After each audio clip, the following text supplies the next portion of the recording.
So are we live? Oh, yes, we're live. Huh.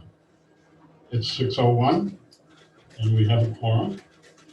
So I would call the meeting to order. Just a point of reference, anybody who wants to speak tonight or anybody who needs to speak tonight, we're asking that you come to that little microphone there with its own little table. And you'll be the center of attention for sure. Press the little button and the microphone turns green. The mic button turns green and you're on. Is there anybody that has anything we have to do to adjust the agenda tonight? Nothing? I found this in my packet as I was leaving the last meeting, and it is a thank you note from Emma Rastelli for support and contributing to her education and her appreciation. I won't pass it around in these days of COVID, but I just wanted to let you know that we had that. Very nice. It is nice. Thank you notes are always welcome. Very thoughtful. So, first item on the agenda would be the minutes from September 14th.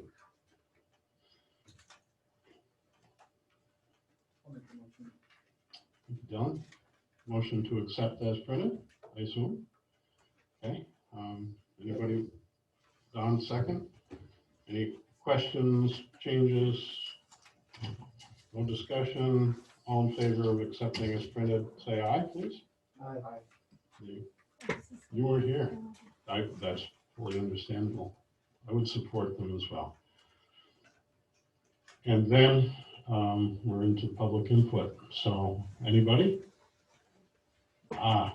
Lorian, how are you? Good, how are you? I'm fine, thank you. I just had a couple questions about streaming. How come, just wondering how come that's not being done anymore? If we're streaming online. I'm not sure I could answer that, but So I think we just wanted to, we're back in school face to face, and our meetings are public and they're open face to face, and we are videoing them and making them available to people to view at home. Okay. And then another question about being here, not being at the middle school. that I do. I recall us having a discussion about the technology. It's easier for him to set it up here. Okay, but it's just, hard to, if we're trying to keep distance, Mhm. There's not much room Space. back here for public to sit. So at the Mhm. middle school in the cafeteria, it's much more easier. So I just wanted to throw that out there, that's all.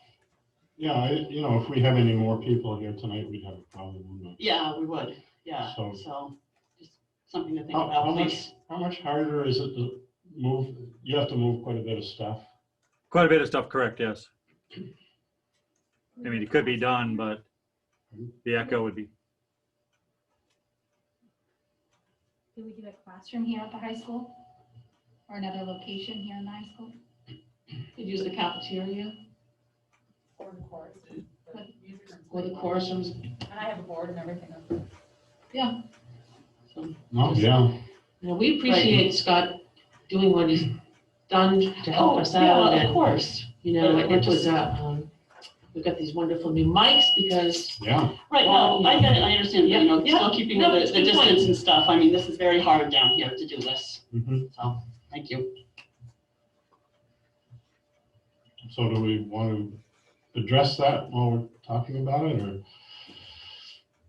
how hard would it be to move it up to the music band chorus room, whatever we call it today? Looking at all, you're looking at all the equipment I gotta carry, so it's in setting up. Yeah, there's no tables actually, now that I think about it. I mean, there's music stands, but There's no tables. no, now that I'm thinking about it, yeah. Probably wouldn't be that easy actually. Is moving stuff just a one-time thing, or you have to move it each time? I'd have to move it before the meeting, then have to take care of it after the meeting. And when I download the video, this takes an hour to process. So it's my laptop, the receivers, all the microphones, the speakers. The setup takes about 45 minutes to an hour before you guys even get here. Then another 45 minutes to take care of it all there at the next morning. maybe we could bring in some folding chairs, because we could set up a few rows of folding chairs back there. We could move that table back and set up some more folding chairs here. I think Scott tried to move those tables out of the way. It may be easier to move the tables. You know, the custodians have time during the day of a meeting to move some of the tables out of the way so we could add some more seating. I think that'd be great. Still trying to be safe and healthy Right, and everything. right. No, That's important right now. Yep. So, well-received thought. Thank you. Scott, does the equipment stay here after you use it? Yes. Oh, okay. Any other public input at this time? So the next item was review of the investment policy, DFA-R. And the only question I might have for Kathy, delegation of authority in accordance with the RSA, blah, blah. Whenever a treasurer has in custody an excess of funds, and how do you define an excess of funds?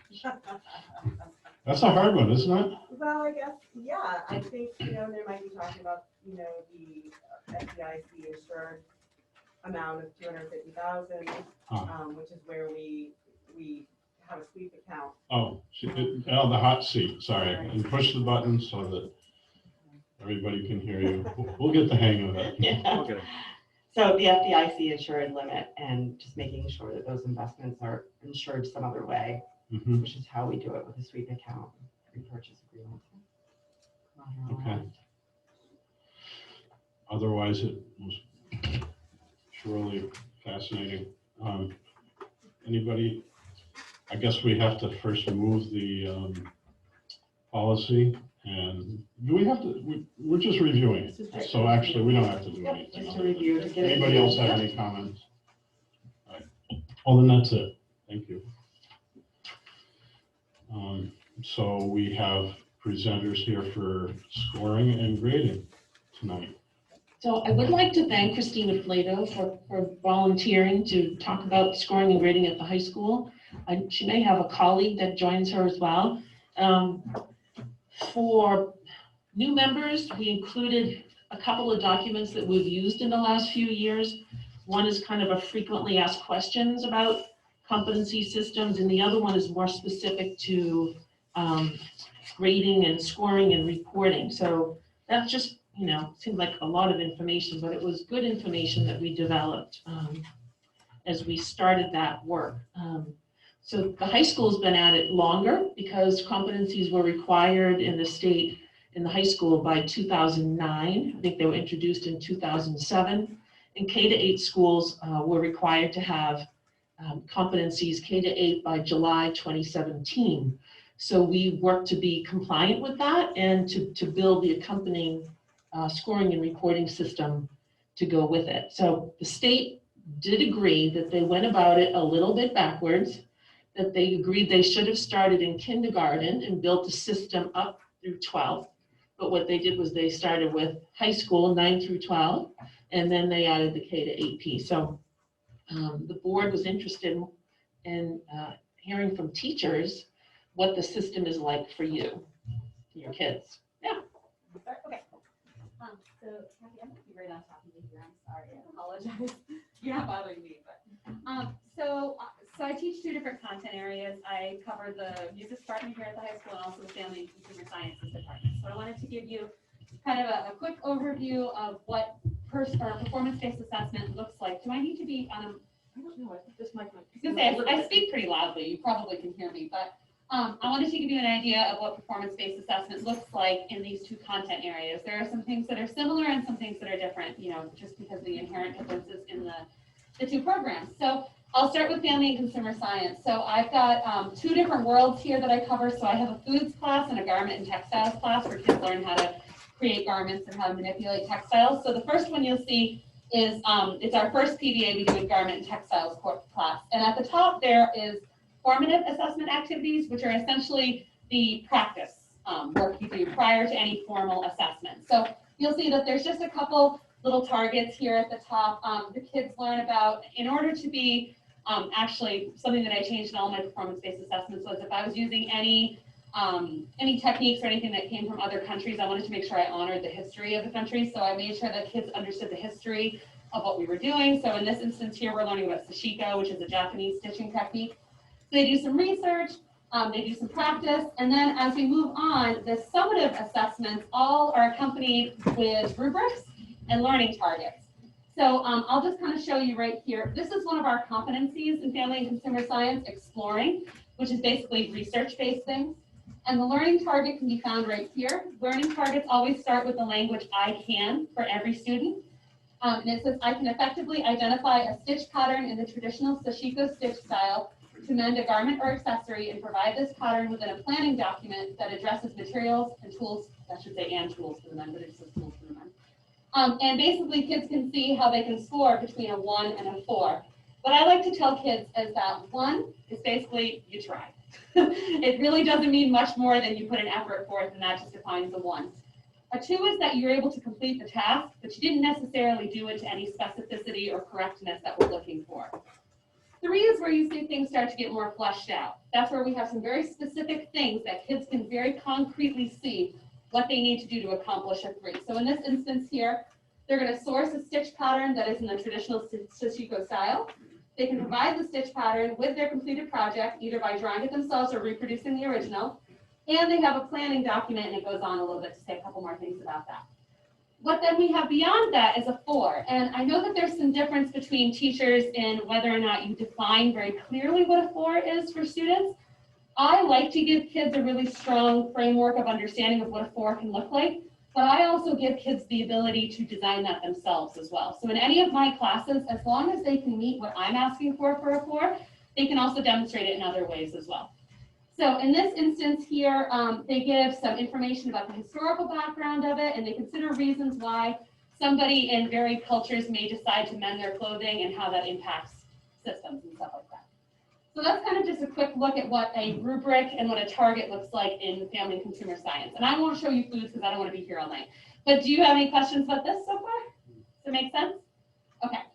What I also wanted to show you was in music, these look a little simpler. In chorus, when we're actually engaging in chorus and band activities, which right now, unfortunately, we can't, we do a lot of goal setting and a lot of reflection on goals. So students actually do this PBA multiple times. So this, in performing arts, we have creating, performing, responding, and connecting as our competencies. And students do this a total of 4 times per semester. So they reflect on their progress, and they set goals for themselves in the future. And they do this PBA the first time, and then the next time they do it, they need to directly correlate into what they did before. So the PBA kind of continually builds on itself, and they're able to have some data points based on that.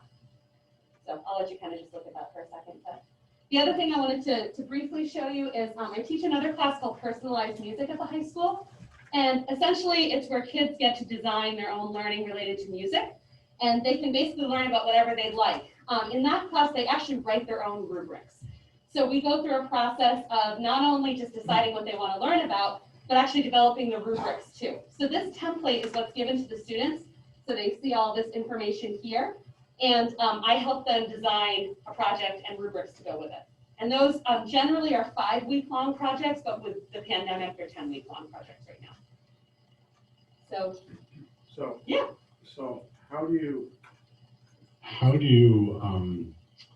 weigh the quality of their rubric? If they, some are more intense than others, I presume. Is there a scoring difference there? Yeah, so a lot of it for me personally, I tend to look at each child individually, you know, and you have your students who are very, they're taking personalized music because they really want to advance their musical abilities, or they have like job goals related. And then you have some kids who are just looking to explore music. And that's a conversation that I have with each kid. And also, if a kid has taken personalized music more than once, that automatically levels them up. So if they're taking personalized music for a second time, there's that level of intensity that builds up with it there. The other thing, Dick, that is really helpful is they have this document right here. So they have to follow my framework. This is the district's holistic rubric for fine arts. So this language is universal across all the fine arts disciplines, K through 12. And they have to kind of follow this framework. So they can't just say, I don't know, something random and exceeding, and it will count. It has to follow the template, it has to follow the holistic language in order for it to be acceptable. Did I answer your question? Yeah. So looking at the two different rubrics, one seems to be a 4 category where the other one was 5.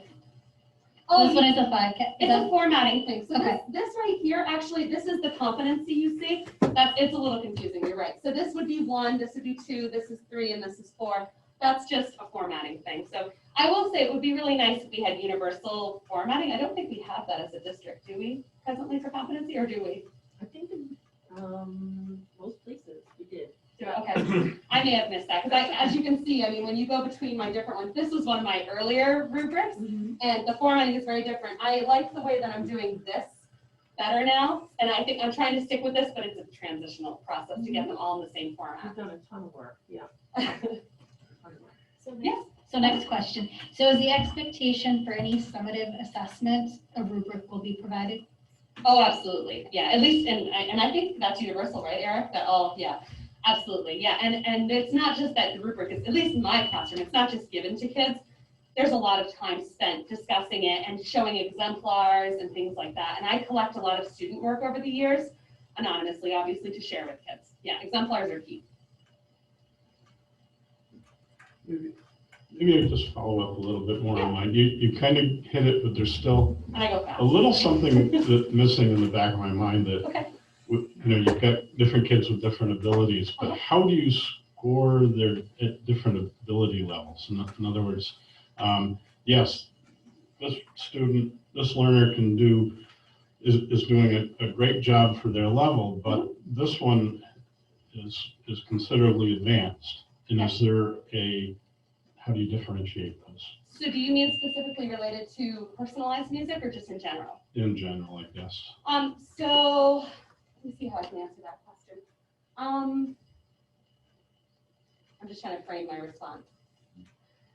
So I guess if we were to look at the rubric here, so for creating, so if we have any student who's meeting is going to give specific strategies for their growth as a learner, right? So that's going to look a variety of different ways. So as long as it's specific and they're addressing strategies for their growth, they're going to be good. And that's going to look different for everybody. But then when we get to the insightful and detailed, I guess it's hard to give a concrete answer to that because it is just so dependent on each child, you know?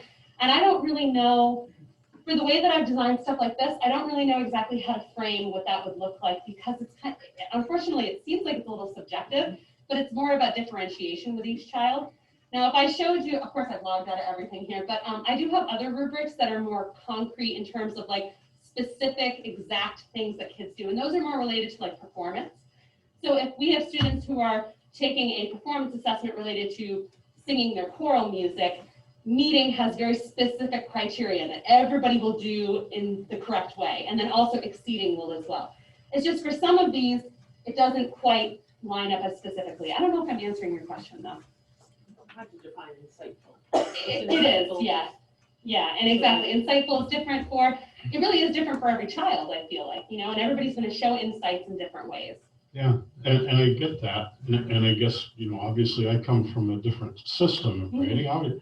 And, you know, your A, B, C, D kind of thing. Right. You had to score on tests, and it didn't matter who you were or what your goals were in life or anything. Right. You just had to get all these answers right to get this score, and that's all there was to it. It just seems a little less clear cut in some ways. I mean, I understand your targets and so on, but there's still, each kid has different targets and their abilities aren't being graded. It's sort of, how are you meeting your targets? Not really indicative of what their ability overall is, I think. Well, and I see what you're saying, but I think it's important to realize that a lot of competencies they're larger picture skills versus this, like I like to think of it as the competency is the real life skill that kind of floats over everything else. And then there's all the standards that go in there too, right? So you've got the little skills and things like that we're responsible for teaching them that get hit through this. And maybe this wasn't a very good example to show you like a specific standard type of thing. I wonder if, okay, my foods PBA, maybe this will help you. Formative, probably what the kinds of quizzes and tests that Absolutely. you're referring to that we Yes, used to do. yeah, absolutely, and that happens in the They're classroom still there. too. I wanted to show you this though. So if you ever see like in parentheses, it says like 8.2 through 8.5, those are actually specific standards that might be addressing what you're talking about. So like the hard skills maybe that you're thinking of, things that are more clear cut potentially. But I do think that in a lot of classes, the formative work is where the quizzes happen. So in my content area, that's not really happening quite as much. But I know like in a math classroom, I'm pretty sure they're taking math quizzes and stuff where they're hitting all those skills like that. Mhm. So I don't know if that makes sense. No, that makes sense. How does the application of the rubrics figure into a transcript that goes to college? Just as grades. So they change from rubrics to grades when they get put on the transcript? Otherwise, your transcript would be 400 pages long. That's what I was thinking. So, do the kids have a sense of where they are, A through F, when they're doing the rubrics? Absolutely. Okay. Because it translates to a grade percentage, right? So, yeah. And that's all, I'm pretty sure that's all in the student handbook and everything, and kids are aware of that. But I do think we tried to shift our thinking away from that with students, right? Wasn't that our big thing, was that we didn't want them thinking about, I'm 95 or anything? Is that a correct statement? The focus is on growth. Right. And the focus needs to continue to be on growth. Not everybody is quite the same. It's why we also do retakes of material. Well, you didn't get it yesterday, but you got it today. What is this grade supposed to tell the next person that's seeing it? What does that student's transcript tell them about what they have learned in school? And hopefully with the competency-based system, we're saying this student scored a 3 or better. They are competent in these skills in this class. We know we didn't consider their attendance. We didn't give them extra credit. This was the task. They had to work towards this task.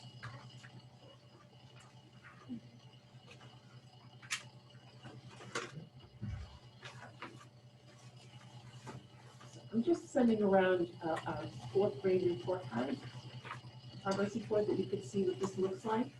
Because now you score your work study practices as well. Yeah, I don't have an example of that here, but it is, yeah, usually it's included with the PBA. Yeah, absolutely. And I score mine per PBA. Which is great, yeah. So this is what a fourth grade report card looks like. This is an actual one that went out earlier this month. One of the concerns that came up before was that kids now are scored on so many things. But I wanted you to see that everything isn't scored every single marking period. So for example, in this fourth grade classroom, and we used to just say reading, and now they break reading down into different components of reading. And those top 3 were the ones that they were focusing on: foundational reading and reading literature and informational text. It's not that they will never work on those others. They just can't work on all of these skills all the time. So this is the kind of detailed information that parents are getting. And in fourth grade, self-contained classroom, the teacher scores work study practices once. That's what you see up at the top. Student had all 3s. They were meeting competency. But then the content areas are scored for the things that they worked on this particular, since school started. I wanted you to see that. And any other questions for Mrs. Slagle? Have you seen a difference in, I don't know, in consistency of scoring? I know the high school has done a lot of double scoring and calibration. Yeah. Compared to the 100-point scale where there's so many more places to be subjective. I feel like it's. Yeah, I mean, so being the only music teacher at the high school and the only FCS teacher, but I do get to work with Stephanie. We put our heads together a lot about things. Absolutely. And I think that, I think kids have really learned to embrace how it all works as well. And and I know a lot of people say they like to like game the system, but I think that they understand like how to meet what we're asking for now. And it's not so much just grabbing at, how do I get a 4, how do I do this? Like they want to have that deep conversation too. One of the reasons why we did this was the research said that the 100-point scale was very subjective. And there was 60 points of failure, 0 to 60. And if you just average, you can be heavily impacted by one core score in the averaging system. Well, we're trying to get kids to demonstrate competency so they learn the skills and then they can apply the skills. So we think that's deeper learning and will last longer than I'm going to study for this test and then 3 months later I'm going to forget most of what was on it. That's what the colleges were saying was happening. 40% of the kids needed remediation in reading and math. So that's, I think, the reason why the state went towards the competency system. The less categories you have, the more consistent statistically the scores are. So they did a study 100 years ago, over 100 years ago, 1911, where they brought in English teachers from all over the country, and they gave them intensive training just to score essays. So that everybody had the same expectations. And then they scored the essays, and there was a 30-point range of difference. They replicated that study in, I think, 2011. Same thing. And it's nothing against those wonderful English teachers. It's just the subjective nature of the 100-point scale. Wow. And I know the writing rubric at the high school is so precise, and it's so you know exactly what you have to do in order to achieve the levels that you're looking to achieve. So it is very specific, and it's impossible to be subjective with it, really. They do a lot of those scores. They do, yeah. To make sure that they're calibrated. I know one of the comments I've heard from folks that are still old school, if you will, no pun intended, they there's a concern about, and this may not apply to anything you teach at all, but students who work hard and get their work done on time versus students who don't, but make it up, end up at the same grade, which in real life, and I can testify to this, that if I have an employee and I ask them to do this and Monday they, want to play golf, it's something I didn't really give a shit. So at the end of the day, that guy gets fired. Right. But he learned that that's okay in the system, and I don't know that that's doing anybody a favor. So again, I'm not sure this applies to you at all, but I've heard that this is part of competency system, that there is no accountability for being, punctual and getting your work done on time and such. And is that totally off base, or? I can see why it might look that way from the outside. Okay. Because when we do grade now, we are simply grading on, can you perform this task? Have you learned this skill? When you're late all the time, or you're just plain not doing anything, those things show up in your work-study habits. And in the work-study habits, we have a policy right now. When you get your report card, you cannot have more than 1 2 in any of the work-study habits in any of your classes. And that sometimes accounts for, well, if you're running 4 classes, there's 4 work-study habits, 16 of those is probably some that are running 5 and 6. You really have to be on top of your game to make sure you only have the 1 2, which means you're approaching. Yeah. So it is considered, so the perception that it isn't necessarily correct. Yeah. Thank you. Were you going to say that that was a revision? Because that's what I was going to say From too. the original plan to address that. And they don't have forever. Is it 10 days. 10 days, and they have to have a plan, they have to meet with the teacher, they have to have a plan. But the need to do that, if you're chronically doing that, that's a work study issue. So Yep. Absolutely. thank you. Awesome. I hope I answered your question. One more question. Oh, okay. How is it less subjective in analyzing whether the rubrics have been properly approached on 1 to 4 level than just grading it on a 1 to 100 level? How is it less subjective from your perspective? From my perspective? Right.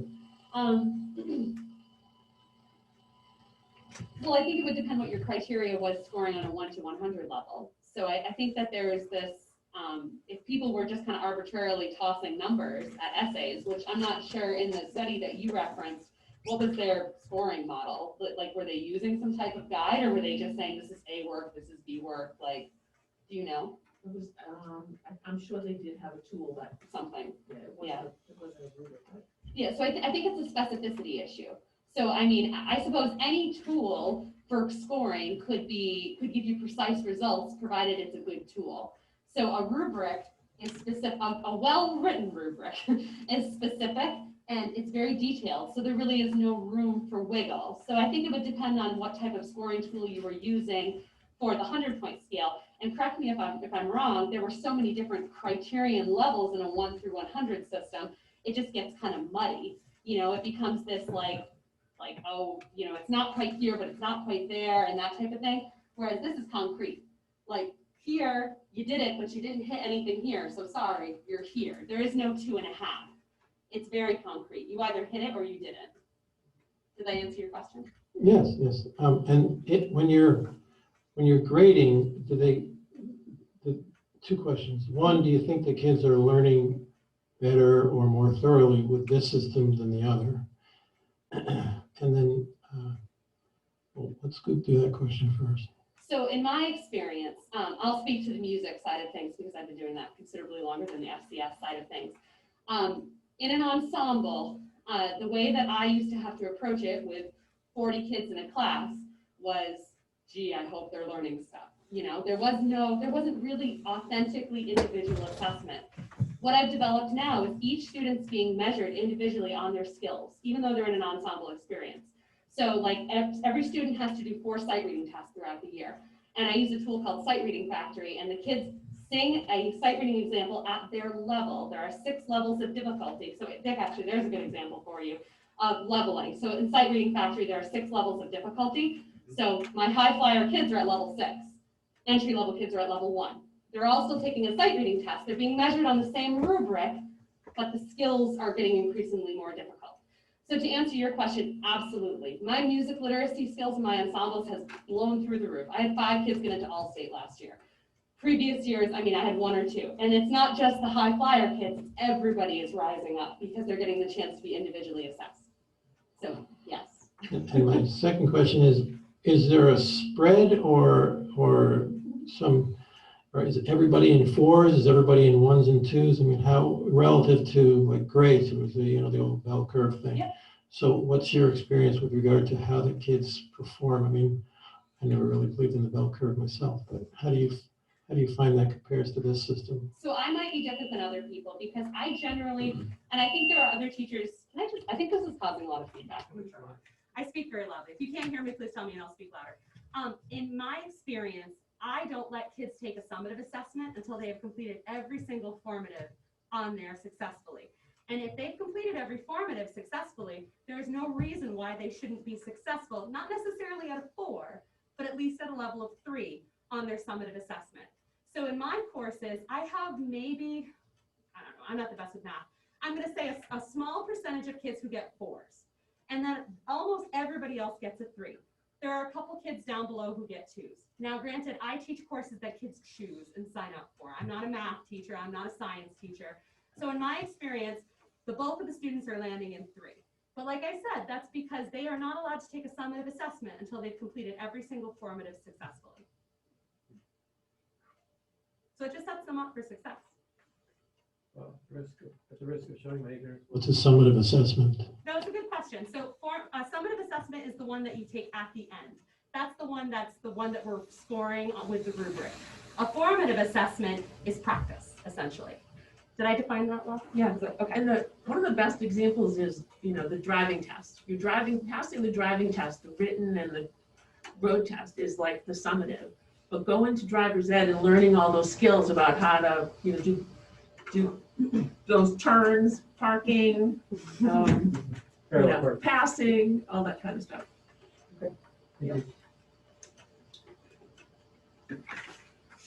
Thanks. Anybody? Well, said. Thank you. You're welcome. I hope I answered all your questions. Thank you. Well, I'll think of one about 10 minutes after the meeting. Send it to me, I'll answer it. Okay, I will. Thank you. So I want to introduce you to Tim Olson from Banwell. Did you have, you brought handouts? I did bring handouts. Okay. Yeah. But I can give these to, I'll start at like 3. You guys can split the list, yeah. I gotta set the board as well. is this part on there too? I have a board with that. I'll put up the front.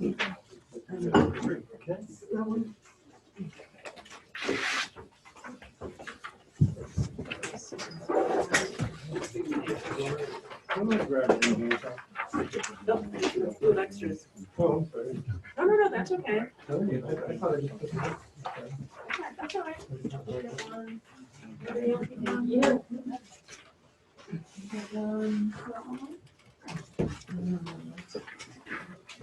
You might want one. Yeah.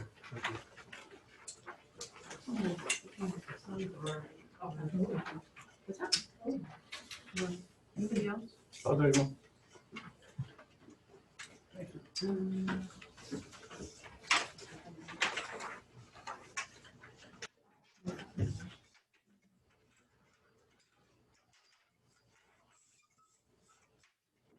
Tim wasn't our regularly scheduled guy, so we just wanted to let you know how much we appreciate you coming. Yeah, no Pinch problem. hitting. Happy to sit in here. Good.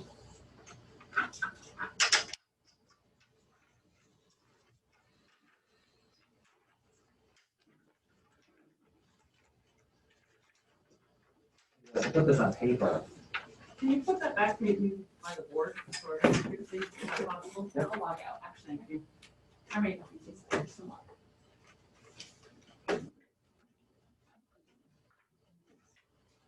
And I think Yeah, it's upside down. Okay, I can stand in there. It's good. For how long? No. Make sure we're coordinated here. So, I'm here with Banwell Architects. We've been undergoing a kind of facilities needs study from a couple different angles. One is the Department of Education standards that are required in order to apply for building aid and bring the current elementary school up to standards.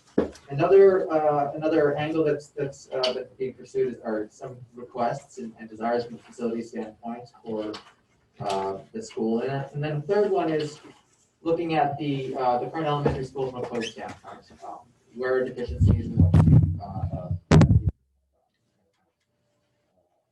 facility improvement and construction project. So what this document basically shows is it's not really a design document. This is kind of a starting place for a design. So it really is a summary of these three different criteria put into a single form for you to look at and analyze. Very high level, I just want to go over this kind of cover page. The key amenities that we've identified deficiencies that we'd like to remedy through this plan. The biggest one really is the art and music room. Right now, your art and music room is in this modular classroom, and it's a combined space that satisfies the size requirements of just one of those spaces. So in any plan that we're moving forward, we would like to propose an increase in that area and two separate classrooms for art and music, because it's this parallel spaces seen as less than ideal. Another thing that we want to talk about and address with this design or future design would be to improve the efficiency of the special education spaces. And you can speak to this more. I understand that this space, this current building, is not the right size. That the rooms are too big for a small group of a small meeting and too and they can't, if you don't put two in the same room, it doesn't work because you have kind of competing meetings happening. So this building and its uses, they're not just not right sized. There are several, we can go through them one by one, but there are several updates to administrative spaces, storage spaces, and the like that we'd like to deal with and address with this plan. Also, certain things, and this is partly inspired by, the current COVID situation, to provide an isolation room and accessible toilets for the nursing area. That's another big high-level item that we should address. Renovating bathrooms that are one of the big, items. The American with Disabilities Act, categorizes things that you should improve if you're doing, any work on a project. And bathrooms is one of the first items that they're looking for you to improve. So that's something we always try to handle in any design project. Another item, just going down the list here, small rooms for group instruction or enhanced learning. So trying to come up with spaces that meet current teaching trends and kind of help to supplement your agenda in the classroom. And then finally, repurpose a stage space as a functional space. Okay, so all these are kind of space needs we talked about. One other thing that will be addressed in any building project would be kind of code deficiencies. And we did really a very high level code analysis, like a building code analysis of your current building. And the building code is divided into really, two basic categories. You have an existing building code where even if you're improving the existing building, you're held to a kind of lesser standard. And then you have a new building code, right? So we looked at this from an existing building code standpoint, your existing, building facility. And even under current existing building codes, you're quite a bit oversized, right? So one of the things building codes outline are, that if you have a building that is of a certain construction type, right? So this construction type is a non-combustible walls with a combustible roof. And it says what program goes in there. So this is an education use. It says this is the maximum size building you can build under current building code. And you're given certain credits for different things. Well, the two primary ones is one is you're given a credit for sprinklers, which this building is currently not sprinklered, and you're given a credit for frontage, like how close can the fire truck get to around the building. Our current analysis is right now this building is 250% the size that it should be under current building codes. And this is something that's been adjusted over the course of the years. So this building, fit building code when it was built, but right now it doesn't quite satisfy it. The easiest and lowest hanging fruit for increasing your allowable area is to add sprinklers to the building. You get a 200% increase right there for sprinklers. And the site circulation, you have a lot of frontage already, so you're already taking that, that credit for the most part. But that would solve, a sprinkler addition would solve your oversized building issue. Any questions so far as we're? Well, sure. Yeah. Just one of our assumptions I've seen here is that you say that art and music can't use the same space, and I'd just like to clarify why that's the case. I'm not sure I understand that yet. It's a Department of Education guideline. Now, I understand that the guidelines, are of course they draw a line in the sand, and every school district has a different use group, different demands that they really have.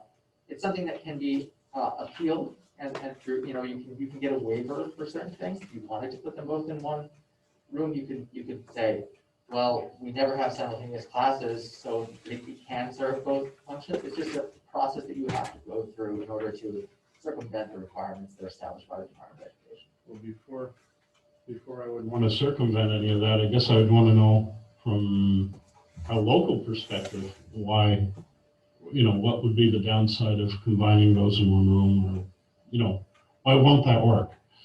Before we go applying for anything, I want to know if that's the right or wrong thing to do. Well, it limits putting them in the room really limits how we can utilize the teachers. In other words, So, and I think it can be done. So we have music twice a week and we have art twice a week, which means those two teachers have to be on different days. They can't be together the same day. Where PE and art can be on the same day because it just poses minor things that we can move around. The other is using the space for art versus music, and the supply area and cleanup and the general appearance of the room. I don't see a problem being used. So presently, music is how many times a week or how many days? Twice. He's there 2 days a week. 2 days a week, and art is 2 days a week. also 2, not necessarily the same 2. They aren't the same day because they have to use the same space. Thank you. So I think it's something you'll have to determine whether, that's something you want to. Before I proceed, I'm confused about the 250%. The building is 250% bigger than it needs to be, or 250% smaller than it needs to be? It's 150% larger than the size it needs to be, and you get a 200% increase for sprinklers.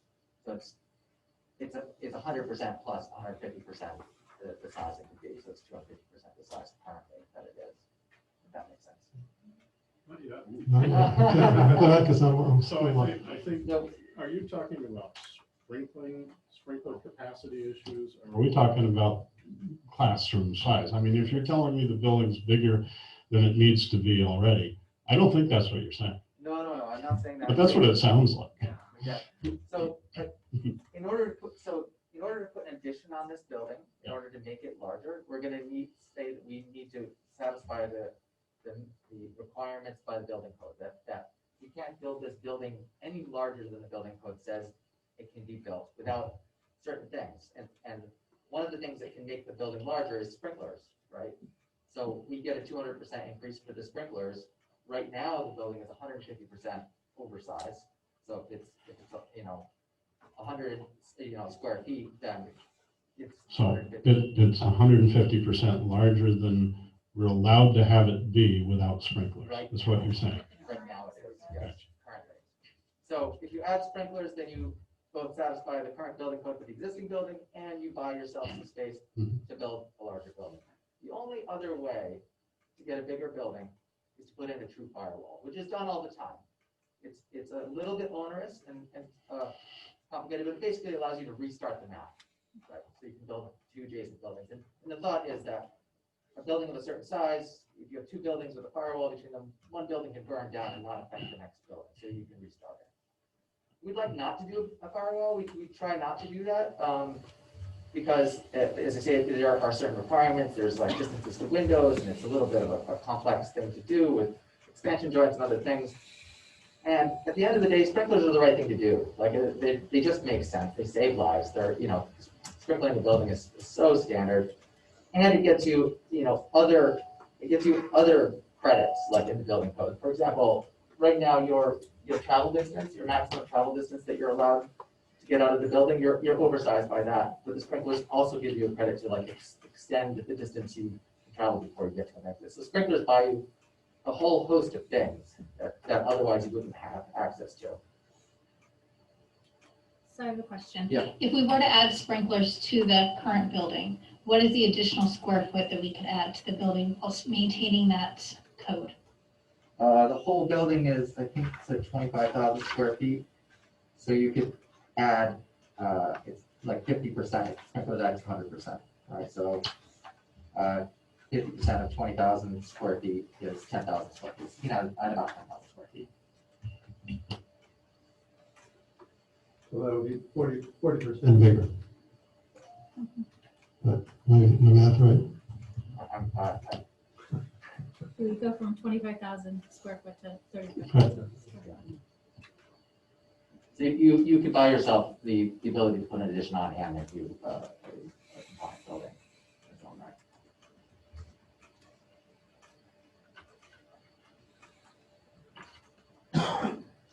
So that's one thing we would like to do. In terms of if we're settled on sprinklers. In terms of space planning, we've divided this chart into several categories, right? So under the blue is your general classroom area, and actually this current building, this is really just analyzing what's there. It's pretty close to complying. Like it's close enough that you wouldn't fear that you wouldn't get a waiver from the Department of Education. For example, the classrooms are supposed to be 900 square feet. This one's 898 square feet, right? You're pretty close, right? It's not that we're dealing with like undersized classrooms in this building. So the existing building, from that standpoint, from a space allocation standpoint, is really close to complying, and you'll read that kind of in this this spreadsheet. The only thing that we're really adding in this area was a request for, or is a requirement for a kindergarten. You have one kindergarten without a toilet. So that's something we'd have to find space for in the existing building.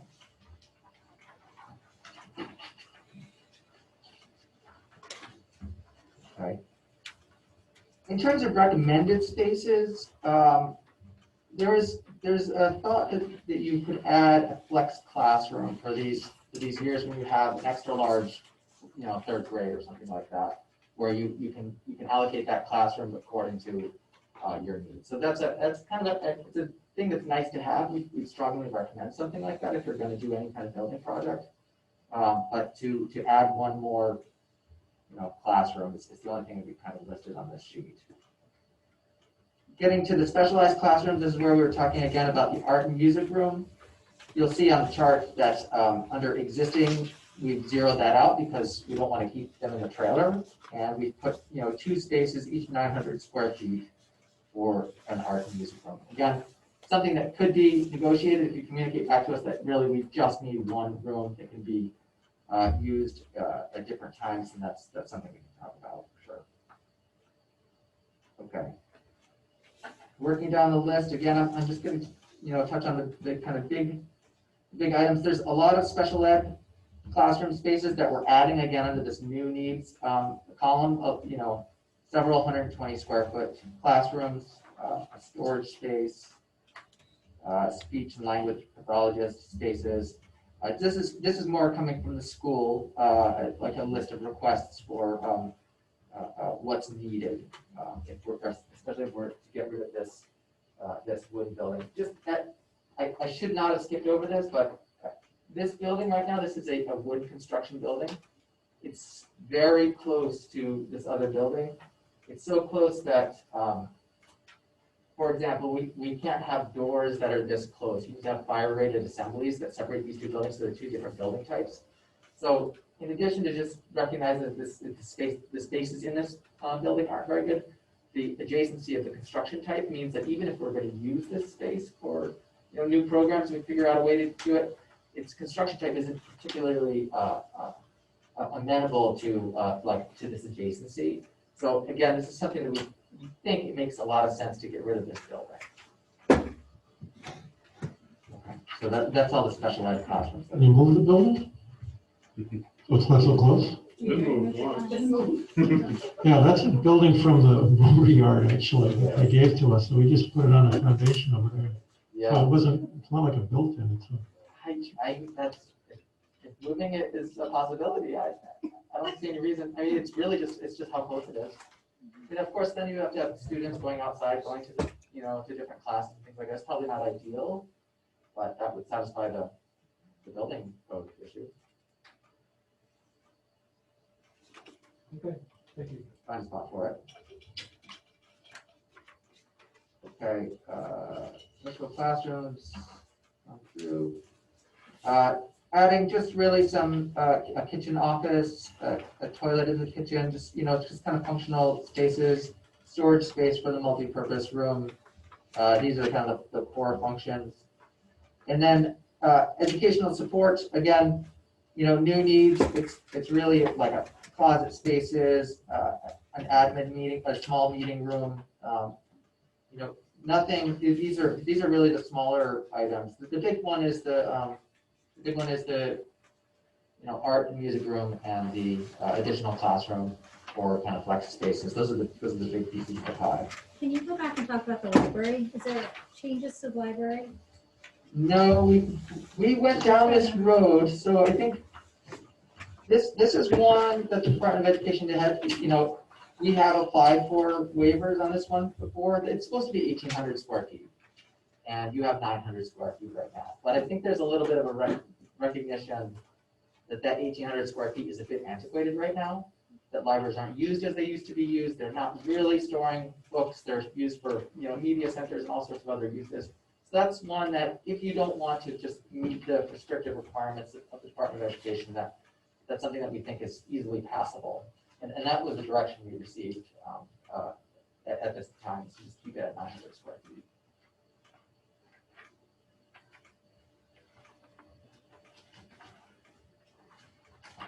So all in,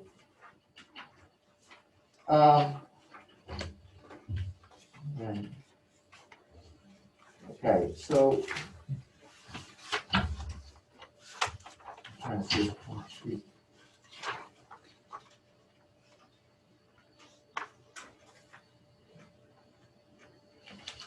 You might be using a key piece of information here.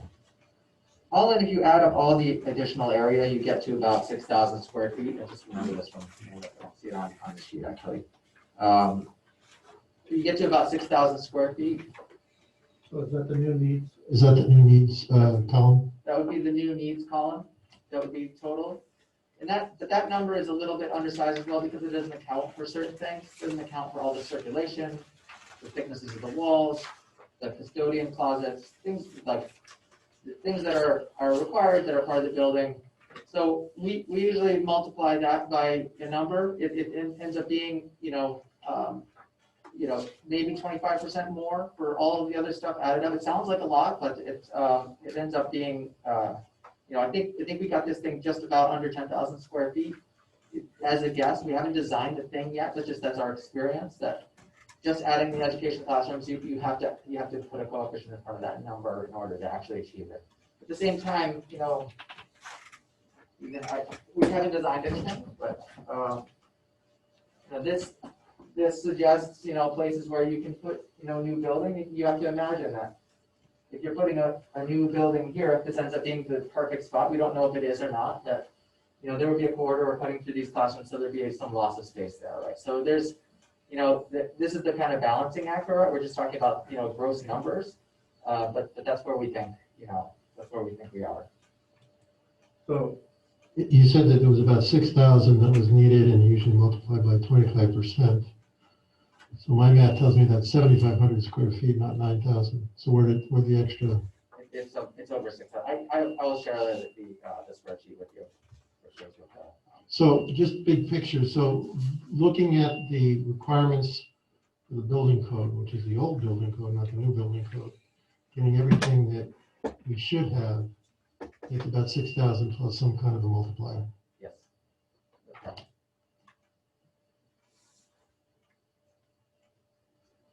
So one of the things is that Temback building, no matter what you think about it, is tons of storage. The basement is full of storage, and the roof up in the attic is tons of storage, and I'm not sure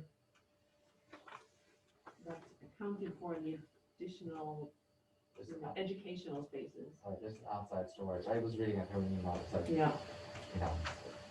There may be a shed or something that needs to be an outbuilding.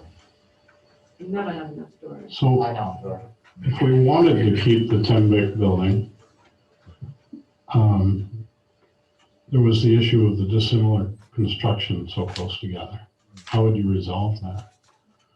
I actually don't know if there are windows here, but there can't be any glass or windows. We fire There's no windows there, no. these doors. Kind of There is on the glazing library, them. right? The library has exterior windows, but that classroom, the blue space, Yeah.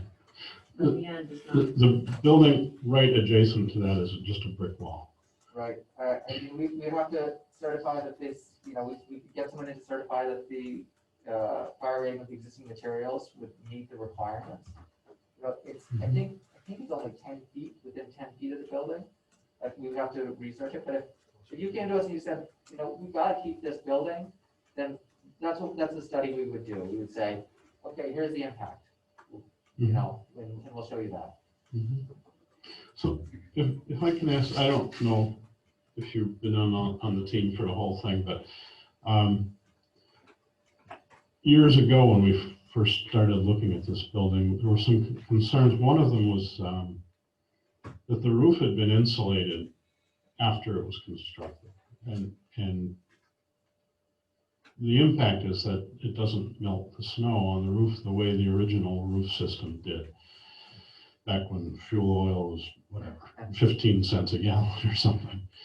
And so the original design had some kind of a membrane I can't remember the name of it, but there's a name for that membrane up top there that looks fairly thin, not well insulated, and I think it just basically served to keep the rain out and let the heat go up and melt the snow. So they insulated that, and the net result is that you get a lot more snow loading on there, and I'm not sure the roof was ever designed for that. So I asked if we could be sure, especially the gymnasium, if that span can hold the current snow load. So Good question.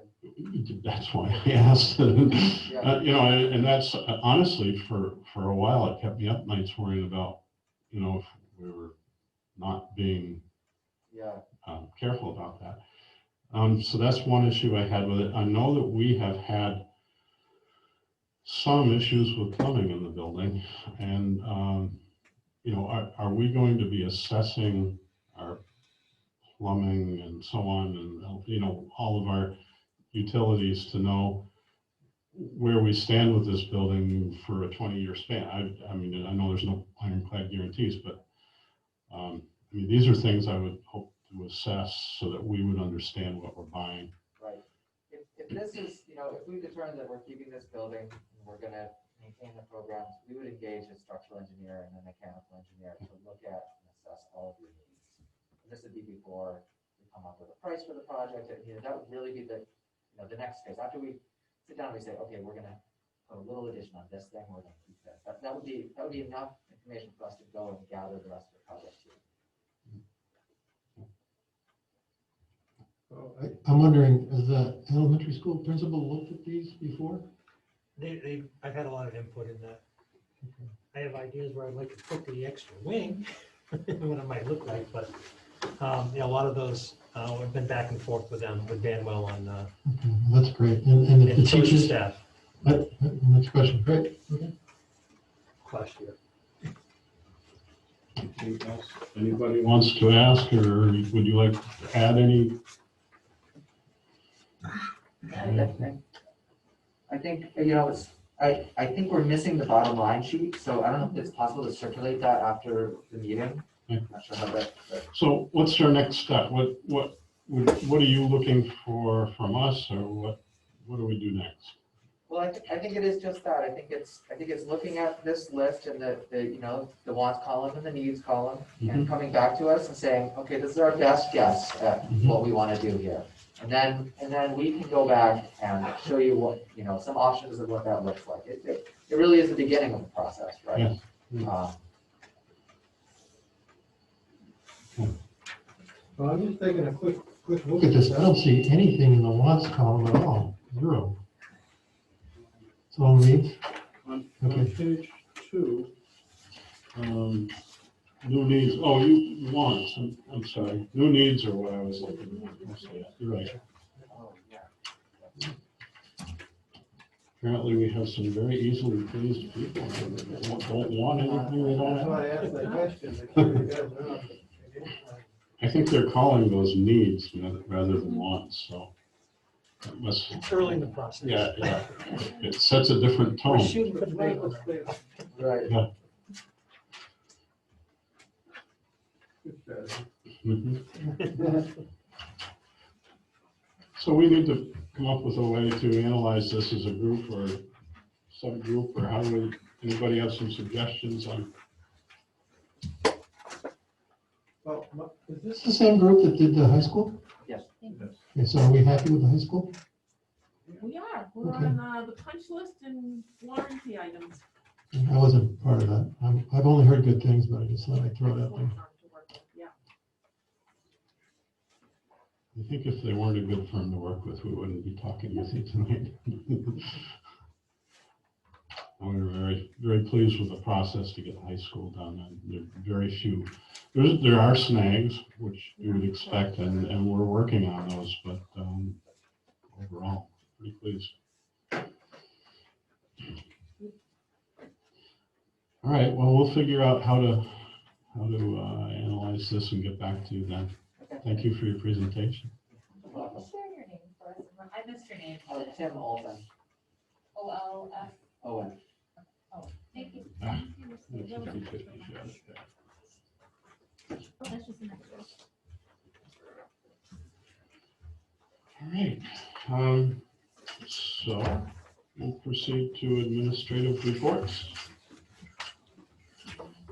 Starting with the superintendent.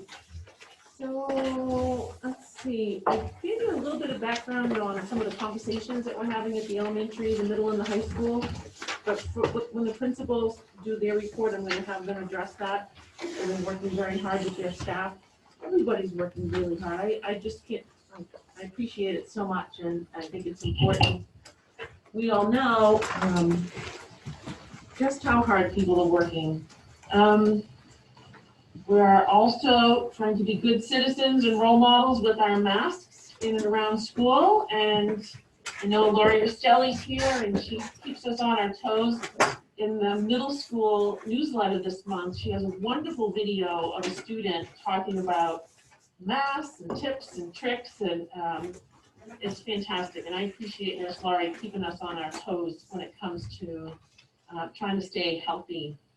I know later in the agenda, we're going to look at a policy. It's a new policy.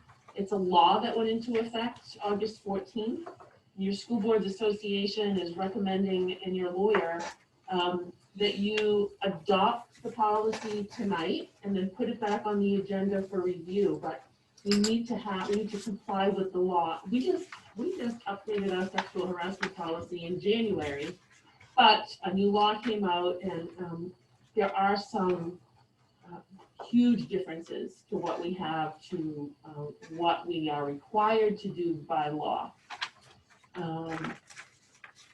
The support staff contract is up for renegotiation, so been contacted by the association to set some dates to get together for bargaining. So just want to know how you want to proceed with that. Would you like to serve on that committee? Do you want Mark to come back to help with the negotiations? Well, I would say yes to that. Okay. There's no question in my mind that Mark is very capable and has done a great job for us in the past. And I don't know that we would know what to do without him. Simply said. Okay, and so you need people to, where are we looking at the typical after Christmas, we're around December, November thing? no, it gets really busy then. So you want to be able to know what you're looking at for budget purposes. So I think we have started as early as a November, December meeting, and hope to wrap up, January, February. It's a tough year to be negotiating, but we will bargain in good faith. So I know most of our meetings are after school hours, roughly 4 o'clock-ish. Yep. 4 or 5 o'clock. I'm fine with doing it again. But that may be the last time for me, because we won't have to do it the next year. Last hurrah. So if you're I know it's working hours, it's really difficult to get out, but it's a good thing to do. Well, I think you've got 2 of us. So. Okay, Sabrina, oh, great, thank you. So I did reach out to Drummond and Woodson. We have one of the attorneys works on writing up trust fund agreements, and so Jessica Sherb is going to be the attorney helping us. We've been working for the 4 years that I've been here on. What's your last name again? Sherb, SCHERB. We were contacted a number of years ago by an attorney, Attorney Moran, about his aunt Alice Moran, who is a Woodsville High School graduate. When she passed, she named Woodsville Schools as one of her beneficiaries for the improvement of math instruction.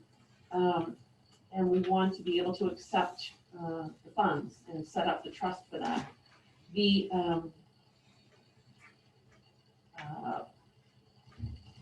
We were ahead of ourselves in 2018 when we were expecting the funds were coming. It was a complicated will to settle.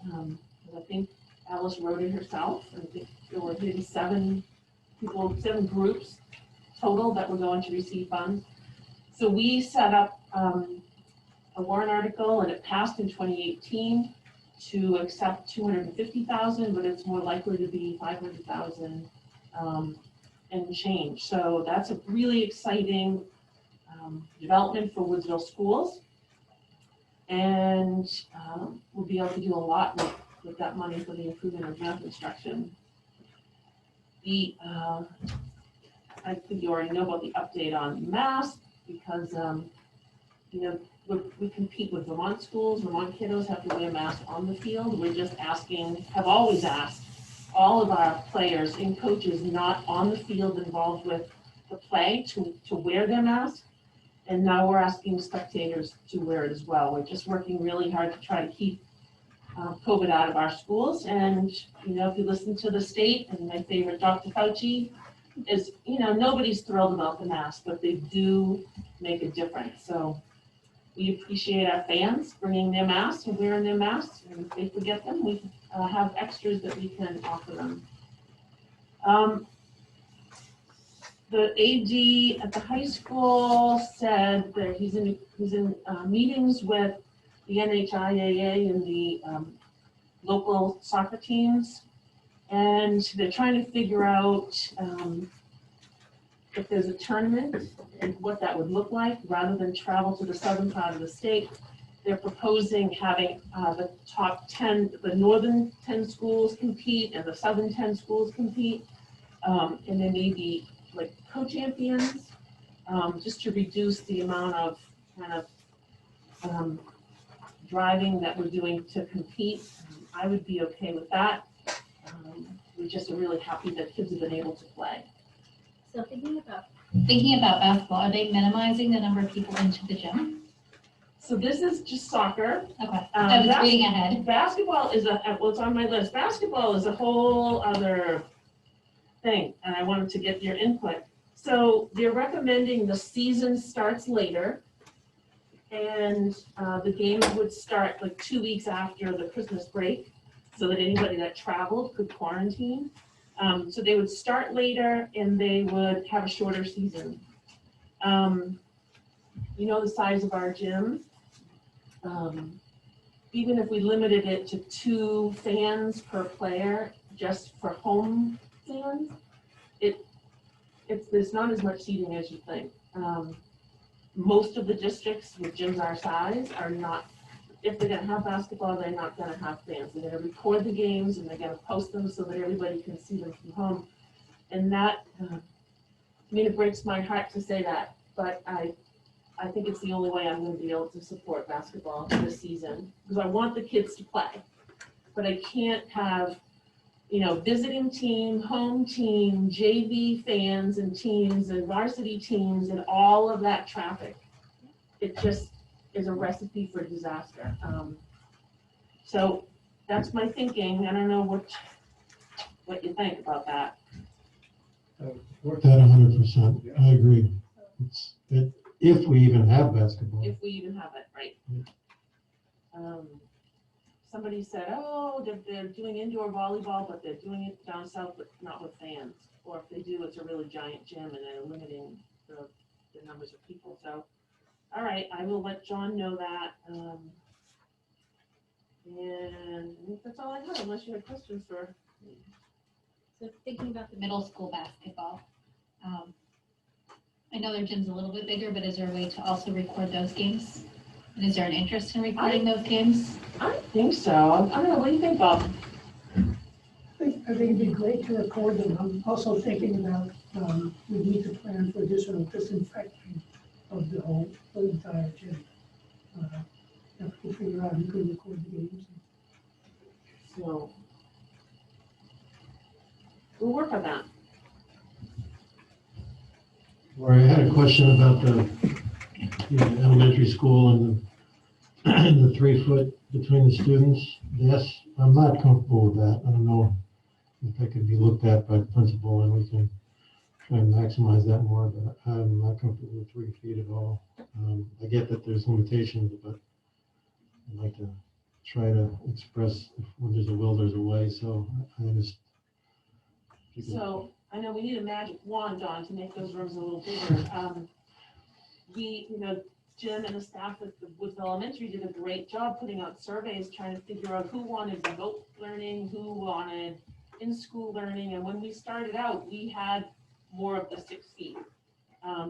We had some families, particularly kindergarten and first grade, that changed their minds. They didn't want to do homeschool anymore, or VLAX, or Khan Academy, and they wanted to come back to school. And honestly, I'm sympathetic to kindergarten and first grade families that want to be in school, because we need to teach those kids to read. And it's not that they can't learn to read at home.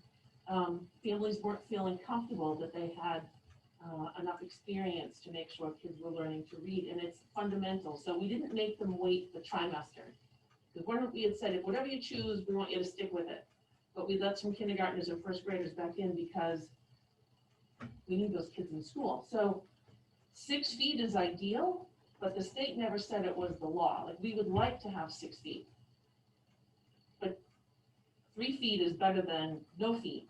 And the American Academy of Pediatrics said, 3 feet is better than none, and 6 is better. So in those rooms that we can have 6 feet, we do, but we don't have less than 3. How many rooms are 3 versus the other? Kindergarten, I would say the 2 kindergarten classrooms. Kindergarten's getting close. We did a measurements, and 19 is what we figured we could get into each of the classrooms that are about 900 square feet, and still maintain that 3 foot distance. And kindergarten right now is we have 2 classes at 17. So we're right at the cusp. And what about the other classes? Smaller? Well, they're not small. The enrollment is smaller. So we have a second grade cohort that happens to be just a small class, just a small number of kids. So combining with the kids who are currently enrolled as remote learners in VLAX, the classes are 10. 2 classes of 10 in the second grade. Third graders are holding steady at about 15. I think I got that. And all the classrooms are the same size? Yes. So the second grade is pretty good too. They're distance apart. I was in there today, and they're wide apart.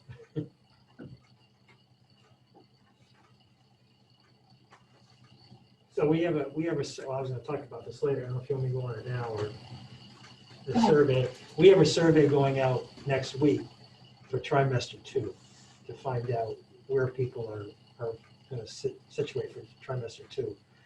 I have to agree with Lori. The kindergartners, they tried to get that remote learning, and they just don't have the experience dealing with the technology and such. So No, I totally get that. You can I get believe that too, sure. So we're going to find out where we are, and the staff and I will sit down and figure out a plan going into trimester 2 well in advance of the start. Has the gymnasium been thought of as a space to teach? We left that open because we're trying to limit our traffic within the building, our contact tracing, and cross contamination. So we're keeping everything pretty much in the classrooms as much as possible. So could we consider the gymnasium? Is that possible? Sure.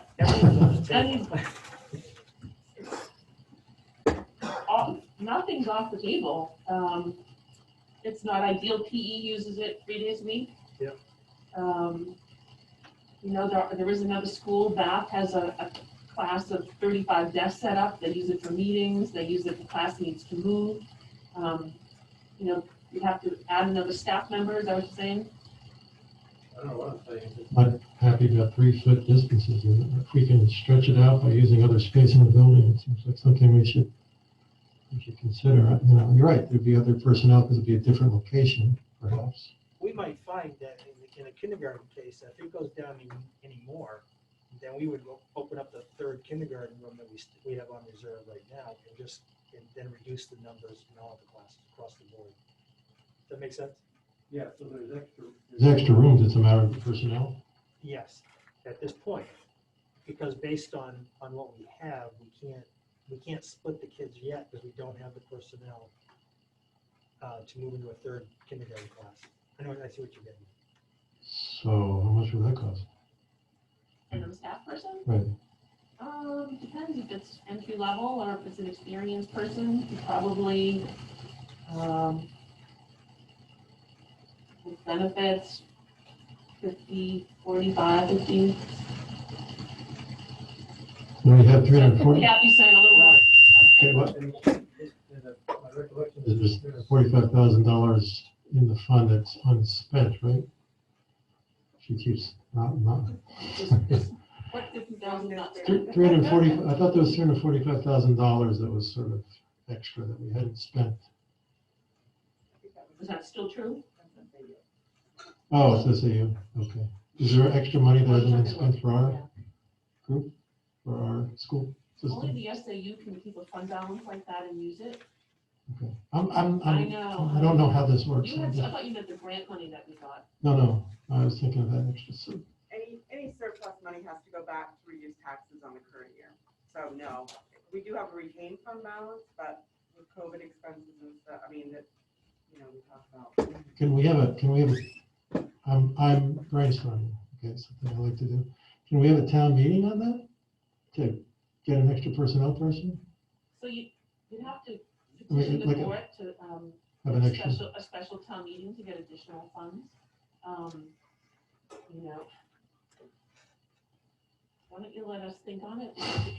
If we were to reduce class size anywhere, we would want to do it in kindergarten.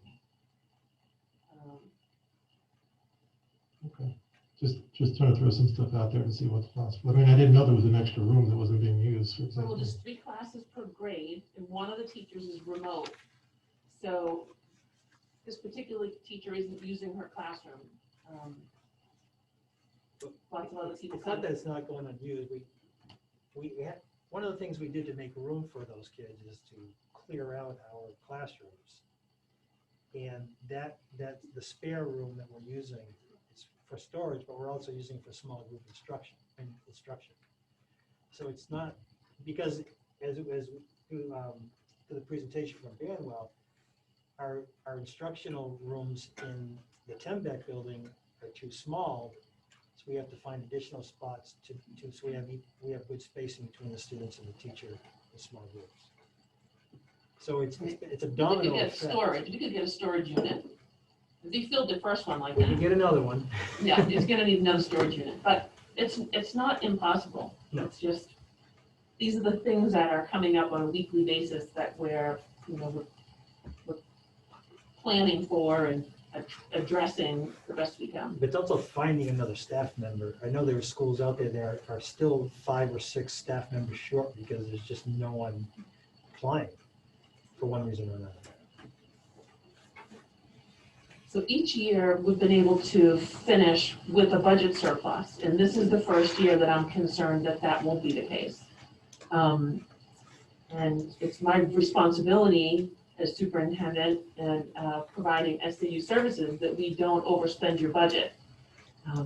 We've already been strategizing, what do you do come town meeting once we figure out are we gonna have a shortfall? And that may be that we have a hearing and we use some of the trust funds to pay for expenses that are in the budget, like special ed and construction, but for the building and maintenance. so that we're bringing in some revenue into the budget. If you tell me to overspend the budget, Don, I'm gonna get that in the minutes and, I'll be happy to be ascribed that. do you know what I mean? It's, No, I get that, but there's also a responsibility to keep the kids as safe as we can, and that's the balance that we have to strike. So there's not as many remote learners in the kindergarten, but is there enough remote learners in the kindergarten to keep that teacher remote teaching? Yes. Or there is. At this point, right. That may change when this new survey comes up. Like I said, I'm just brainstorming. no, that's okay. It's, we have spent some extra money already, and we're curious to get the survey results to figure out how many really want to come back. And, you know, as long as the numbers are low, we feel comfortable with what we have. But, you know, if you watch the news this weekend, you know, the rates in New Hampshire are increasing. So all of this good news could change in a minute. I mean, it's in schools near us. Did Hanover close? Is that what you said? Hanover just closed down.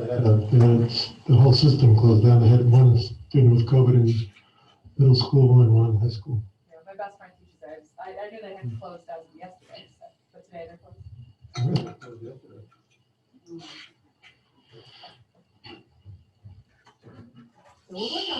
Oh, I'd like to just revisit item 6 for a sec. Sure. I've spoken with Rob Moran 3 times, I think. And yes, he did seem to agree that we might be able to extend it to not just math. But one of his concerns was that we only voted to accept $250,000. And the legal opinion that he got at the time somehow was that we can't accept the gift that they want to give. So I don't know if it's appropriate to do it tonight, but I would maybe suggest that we put an article out here to say that we agree to accept whatever portional share of funds are offered to these schools by the Moran Estate and not put a number on it. And I'm going to throw this out just for public consumption so they'll understand. The Moran sisters grew up in Woodsville, were educated in Woodsville, and feel that they have a deep debt of gratitude to Woodsville. And he made it very clear that they only wanted the money spent in the Woodsville schools. Sorry, Bob. But, and I, in the present climate in the town of Haverhill, I don't want anybody to think that this is our idea. This is the, these are the expressed specific wishes of these, the Moran, in this case, I think it was Alice perhaps did it in memory, or a little foggy there, but I believe that's the statement.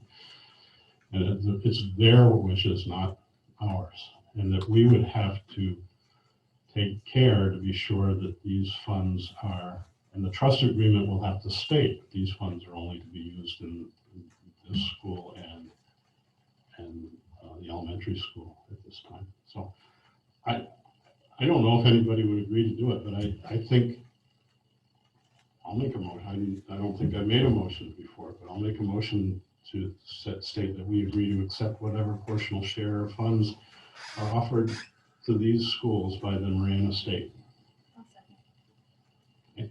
Moved and seconded. Anybody disagree or not want the money? Any discussion? You said these schools, you want me to reflect Woodsville Elementary and the high school specifically? Yes, please. Yeah. Yes, please.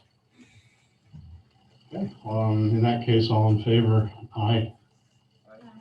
Anyone opposed or abstaining?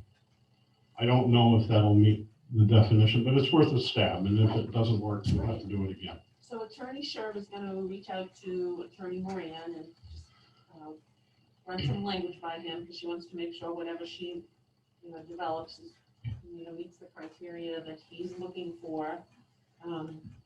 And the whole Woodsville Havel Cooperative School District thing has held us up for a couple of years while we tried to get approval from the Attorney General. Whenever there's a will and, you know, like Alice went to school here before the Havel Cooperative School District Right. was organized. So that's why it really has to go to the letter of her will, and that was Will Woodsville Schools.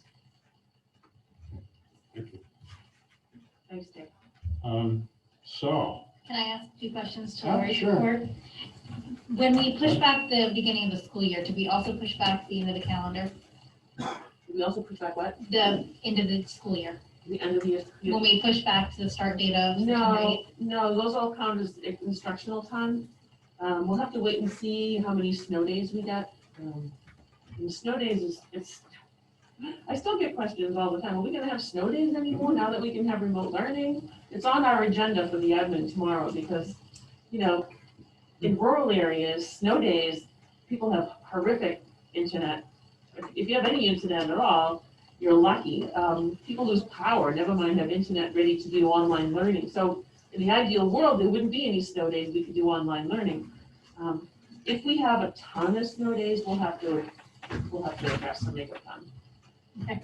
And my second question was under number 1. Yep. You mentioned right underneath Don's sentence, looking towards second semester for the high school. Mm-hmm. You also threw out the idea of going 3 days a week, potentially like an AABB schedule, and then opposite the following week. Is that something that's been started conversation? What is the rollout and communication potential plan? We have had preliminary conversations with the Haverhill principals, and I don't know if you guys want to jump in on that. I mean, we are looking for ways to add more school days. It was the one place that seemed to make the most sense. Go ahead, Eric. I threw it out to staff. Mike and I have been talking about it for a while. And what they were concerned with is currently our students seem to look at the 2 distance learning days that they have a week as vacation time. And they were concerned that if we did this every other week, they would have 3 days of vacation time. That was the primary objection that they had to going to the AABB schedule. And did picking up this 4 days over a semester, was it worth it in terms of right now they get to see the kids 3 days a week, guaranteed, 2 face-to-face and 1 remote. They didn't, I mean, there were a bunch of people who were like, yeah, go ahead. But there was a sizable minority that were very concerned that those distance learning days were going to be the death of us in terms of getting these kids where they need to be. So as you start planning for second semester, what are you thinking? Well, I've got a huge master plan to get them all back in here, but we have to see where the infection rate goes. And I was just looking at the map and things aren't looking terribly promising at the moment. So we also talked about if we were going to do that at the high school. Bob was talking about the possibility of doing that in 7th and 8th grade. For 6th grade, he has back now 4 days a week, like 4th and 5th grade.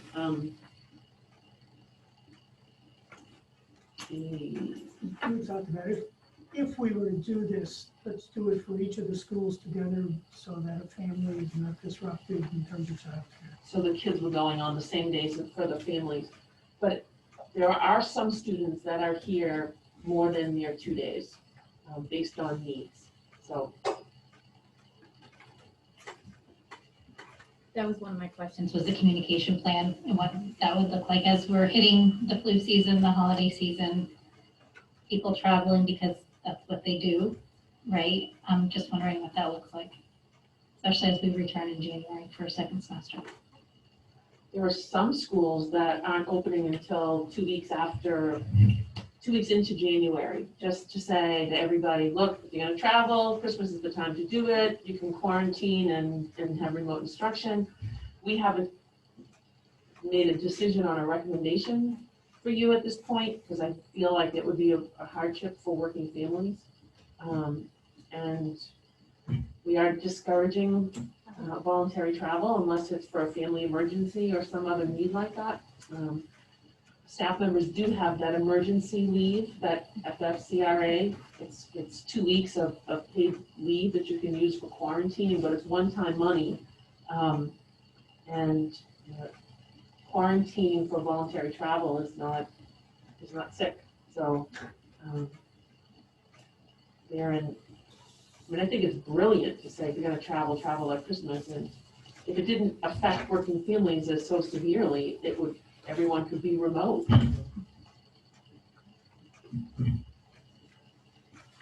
Maybe we'll put that in the survey. We'll talk. Okay.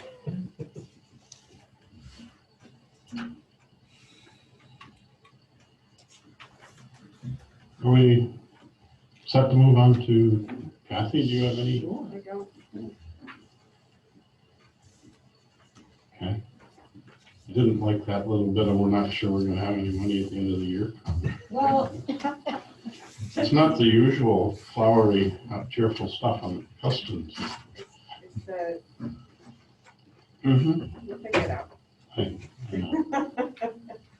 Mr. Chase, anything? I just wanted to say thank you again to Mrs. Flato for presenting tonight. Mrs. Haggerty was scheduled to be here, and I emailed her because she didn't show up, and that's not like her.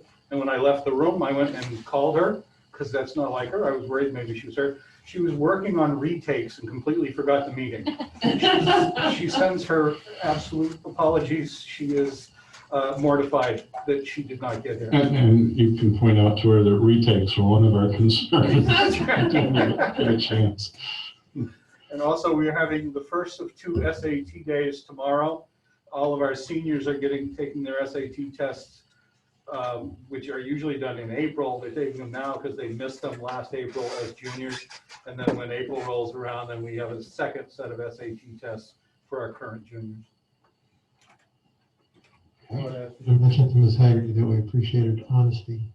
Expect I nothing mean, less. that's awesome. She didn't make any excuses. She said, yep, I got it. That's great. I mean, I really appreciate that. So, Mr. Phillips, anything? Okay.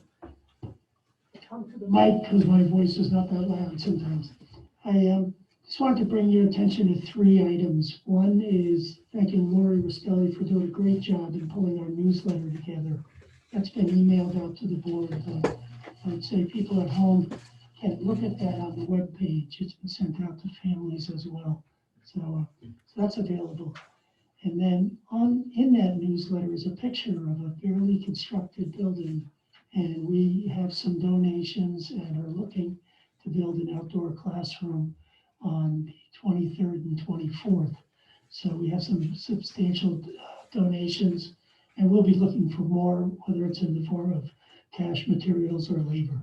So that hopefully we'll have another place outside for kids to have classes.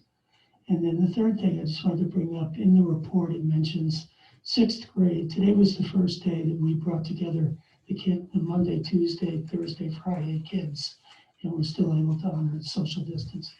So we're moving in that direction. Right now, the numbers in 7 and 8 don't support that, but we'll one step at a time. Unless you want to hire an extra staff person, and we'll divide those into smaller groups.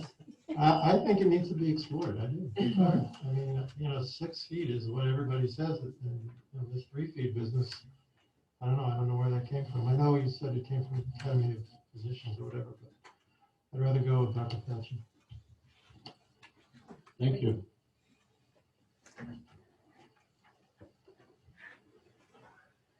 Mr. Ross. Wait, is it on? There we go. I know this is a delay. So you heard the report on our enrollment, and it's pretty much stable. I have 3 mics on right now.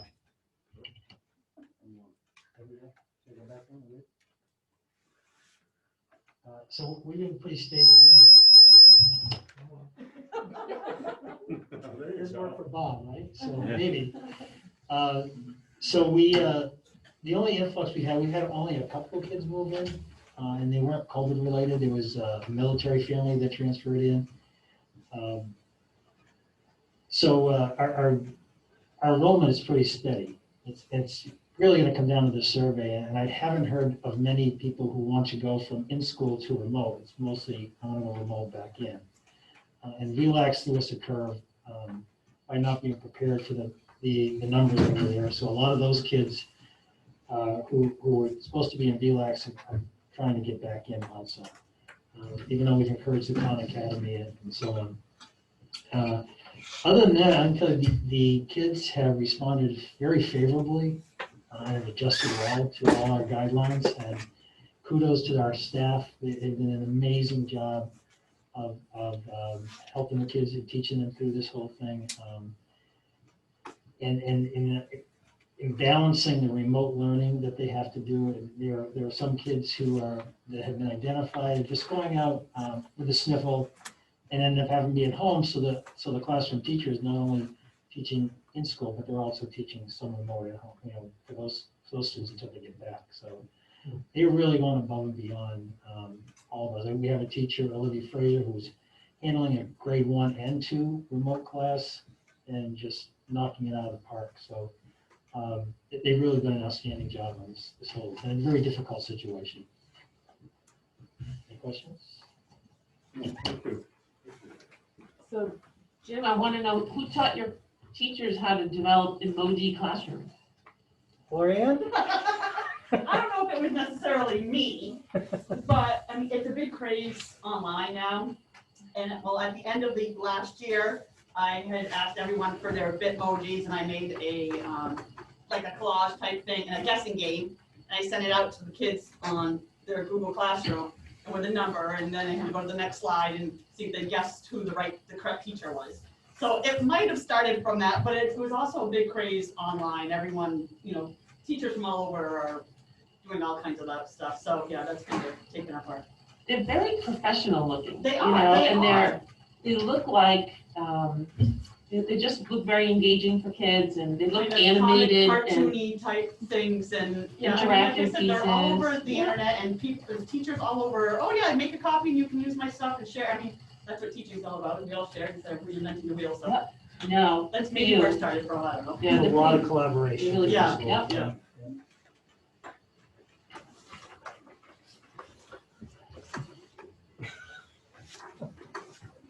Okay, thank you. Jessica's not convert or not. She was not able to be here tonight. She was presenting her final project for her master's program. But she submitted her report, and I told her to bring back any questions you had.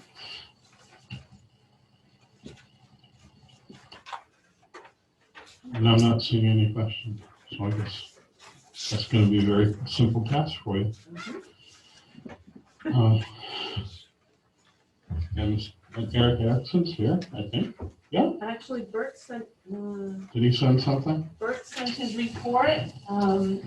Excuse me. He was unable to be here tonight, and gave an update on what he's had accomplished at each of the schools. The big one is the leak in the boiler at the middle school has been fixed. That's a pretty big deal.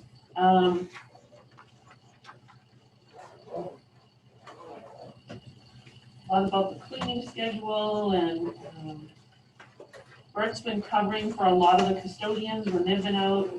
And we have offered the new maintenance position to Craig Tetley, who has accepted that position, and he's going to stay here at the high school until we hire a replacement for him, and they're well trained before he embarks on the maintenance position. We're going to work with Jim Marshall on our Mojo ticket system to add a maintenance ticket so that we're tracking work orders and we're able to generate reports.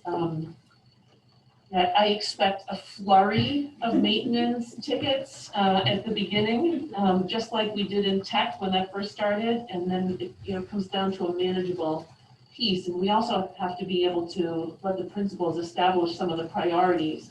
They probably be filling out tickets too, but I think we use the system also when we transitioned in the finance office. There were lots of finance issues, and we put the Mojo ticket for finance and payroll, and we quickly addressed those issues, and there hasn't been a ticket since. So I'm very encouraged that we have a highly skilled person. Craig has lots of different skills that I think are well suited for this maintenance position. So Bert's thrilled.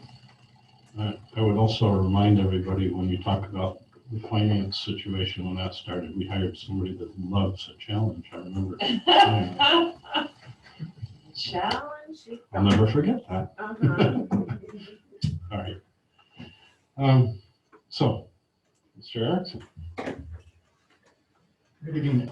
There's just a couple notable activities that I would like to call your attention to. I have been spending quite a bit of time in the various buildings, connecting with admins, calibrating for walkthroughs.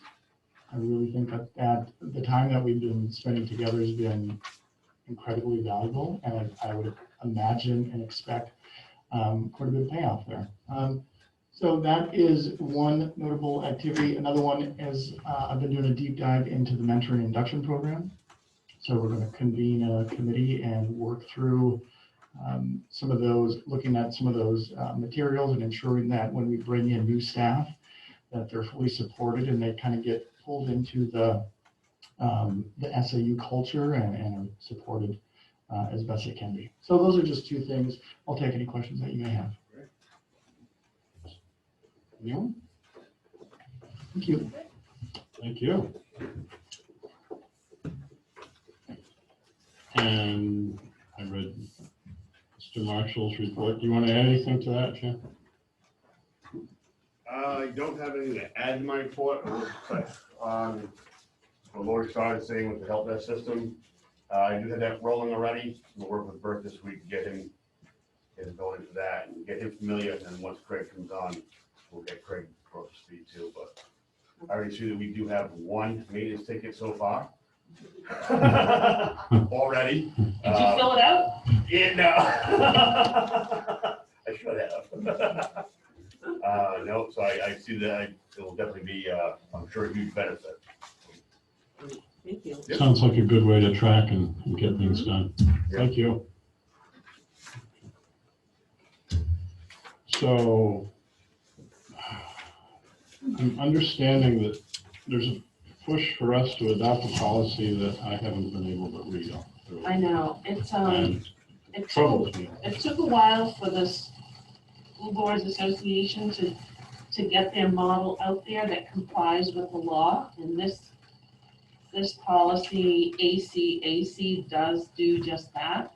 There's a new definition for sexual harassment, and it has to satisfy one or all of three conditions. The biggest difference I see in what we have compared to this required law is in reporting. So if somebody reports a sexual harassment complaint, they don't necessarily have to file a formal complaint to be investigated. They get to choose. So it's we are required to offer supportive services to somebody who alleges a sexual harassment incident, even if they don't want to file a formal complaint. And there's a variety of supportive services that you could offer a student, from counseling to changing schedules, that kind of thing. And if they file a formal complaint, I have been the Title IX coordinator, but all of the roles change as part of this investigation. It's not suggested that I am the Title IX coordinator any longer because I have to be able to hear appeals after the investigative process. So the person who investigates cannot be the person who decides, who cannot be the Title IX coordinator, nor me. So we have to create a flow chart of roles and responsibilities, and we have to provide training on all of those roles. And the training has to be posted on our website to prove that we provided training and it's of high quality. There's an appeals process at every level of the process. It's very much like a legal case, I imagine. I mean, you have to provide any evidence. You have to provide the evidence to both sides. You have to allow allow a very detailed, lengthy process, involved process,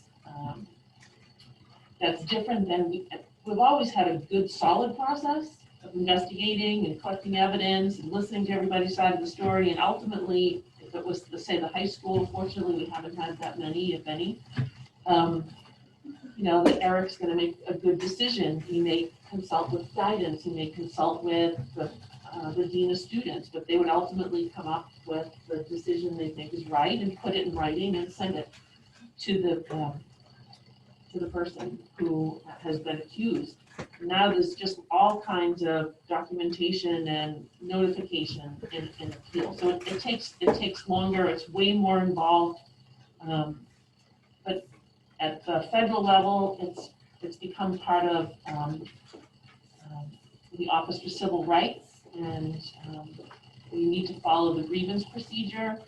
And it's the lengthiest policy I've seen come out of the state in a long time, if ever.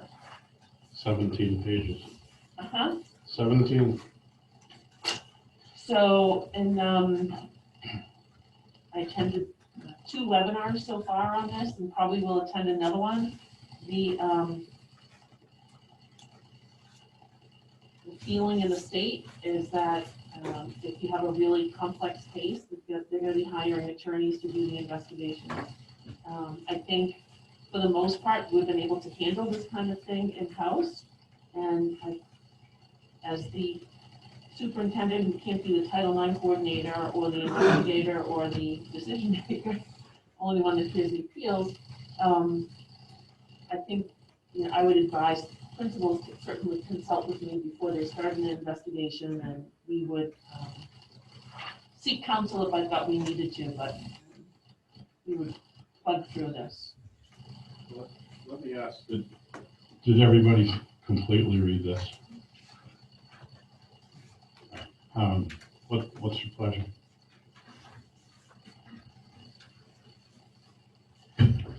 I'll admit, I started reading my packet at 4:30 tonight, and I had supper in there, and I read all this other stuff. And I just, when I saw this, I went, oh, I'm not gonna make it. I was thinking that we would just ask you what the big changes were, but I think you just did that. So we don't really have a choice, is your point.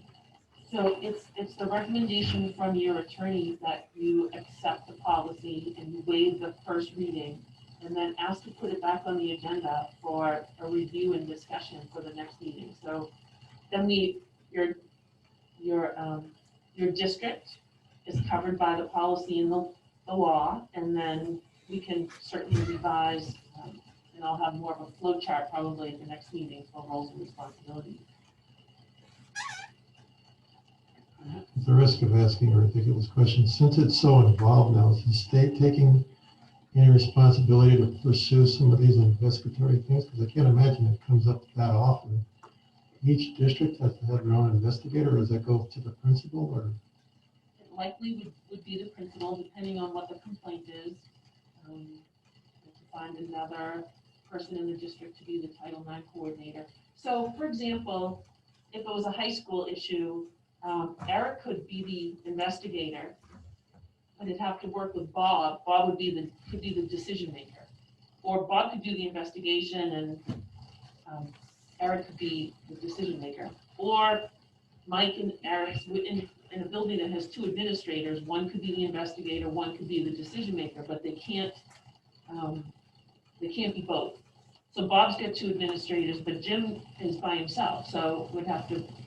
I don't know how many sexual harassment claims we're going to have over there, but it could be. I thought they're pretty busy, they're busy already, right? What's that? They're busy already, so then this is gonna be a big deal. Right, so no, the state has not offered any, worse than that, they haven't even offered the training yet to help us comply. So I thought I'd be slick, and because I know that there's a national Title IX organization. I thought, well, they must be offering training. Oh, they are, $1,500 for one role, just the investigator, or just the decision maker, or just the Title IX coordinator. So somebody makes money with policies like this.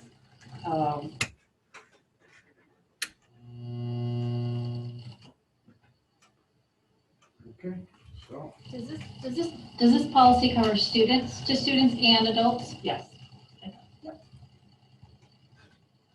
Pleasure, folks. I'm comfortable moving it forward. You moving it? I'll make You move it?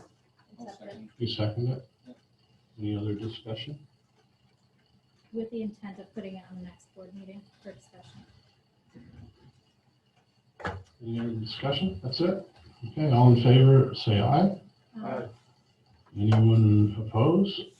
And I'll abstain, because I just, in principle, don't like to approve something I don't understand. I I know. know it doesn't impact this, Well, thank you, and we will put it on the news, and there won't be some of these other bigger presentations in November, so it shouldn't be as big a packet. And we'll get them out to you a little earlier. okay, so nominations, resignations, anything to deal with tonight? Any other business at all? And any public input? It was like bang, bang, bang. Go ahead. I know, this is going on, but I just wanna kind of support, what Dawn was saying as far as the spacing for, the elementary school.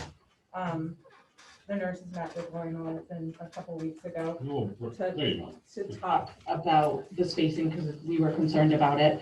I'm a taxpayer, I'm a parent, I don't have kids at that school, but I know that when I was filling out those surveys, I was under the assumption that we were going to have spacing of 6 feet. So best practice, everyone is saying best practice is 6 feet. They only gave us that 3 to 6 feet so that we could get the doors of our schools open. So I think if we have an option to be able to, we have a room as a taxpayer, if we need an extra teacher, I feel like we need an extra teacher. I feel like that should be a decision of the public that's going to be paying for it. I mean, I know budgets, money goes here, money goes there, we make it work in the end. When we're not doing any field trips, I don't know where that money's going. I don't know if stuff can be shifted, but I do think it's a discussion. Especially, I think you're probably gonna have more kids coming in, and that's a lot of kids in one room. And I don't know if those families aware that their spacing in that classroom is 3 feet. I mean, I doubt that kind of probably went out in a survey to the parents, hey, your classroom that you thought was gonna be 6 feet is now all of a sudden 3 feet. So I really support that should have further discussion. And that, maybe we should clarify, are the parents aware that the spacing might not be what they thought? I mean, Well, we put out numbers, board numbers, the minutes. I haven't specifically thrown out anything that addressed it directly. Again, we're waiting for that survey to come out to read. oh, yeah. And, you know, Dr. Chan will say, when possible. So, Yeah. I mean, 6 feet is ideal. But there's lots of schools that aren't able to do that. And that's why, I think Laurie's right, they came up with a 3 to 6 so that it wasn't the deciding factor of whether you open or not. If you have all the other mitigation and strategies in place that we do, so. And it should also be clear, we're not down to 3 feet. It's an approximation right now. It's not, there's still plenty of, it's 4 to 5. It's not like you go in and you put a yardstick and that's where you see the kids lined up. There's more space than that. Mm-hmm. And we're trying to be overly cautious.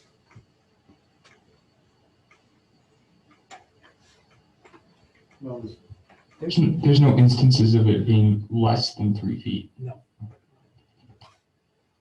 So the survey will be coming back in the next week. Yeah, our plan is to get it out next week, and then that'll give us about a month to get ready for a choice or two. Somehow I do feel we should let parents know that the spacing, a little bit more about the spacing situation so they don't assume something that's not correct. Anybody else? Public input kind of thing?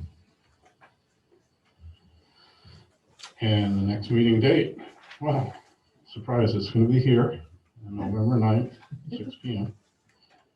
And do we need a non-public? Nope. Wow. Okay, in that case, I'll make a motion to adjourn. I guess we're adjourned.